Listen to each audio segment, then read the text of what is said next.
भारत विश्व का सबसे बड़ा लोकतांत्रिक देश है और इस लोकतंत्र की आत्मा भारतीय संसद में बसती है। भारतीय संसद केवल कानून बनाने की सर्वोच्च संस्था नहीं है, बल्कि यह देश की जनता की आवाज, उनके अधिकारों और कर्तव्यों की अभिव्यक्ति का सबसे बड़ा मंच है।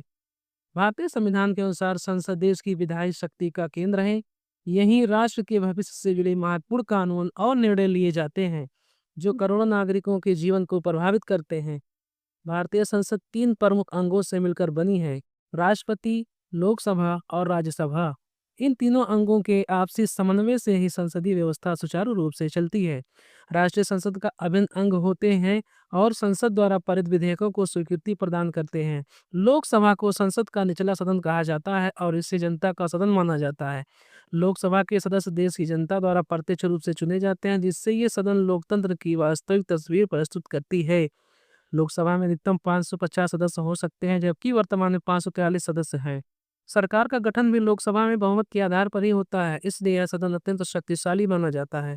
राज्यसभा संसद का उच्च सदन है, जो राज्यों और केंद्र शासित प्रदेशों का प्रतिनिधित्व करता है। यह सदन विधायी प्रक्रिया में संतुलन बनाए रखने का महत्वपूर्ण कार्य करता है। राज्यसभा के अधिकतम 250 सदस्य होते हैं, जिनमें 238 निर्वाचित और 12 राष्ट्रपति द्वारा मनोनीत सदस्य होते हैं। राज्यसभा एक अस्थायी सदन है, जिसका कभी भी गठन नहीं होता। भारतीय संसद लोकतंत्र की रीढ़ है। यह कानून बनाती है, सरकार पर नियंत्रण रखती है, जनता की समस्याओं को उठाती है और संविधान की रक्षा करती है।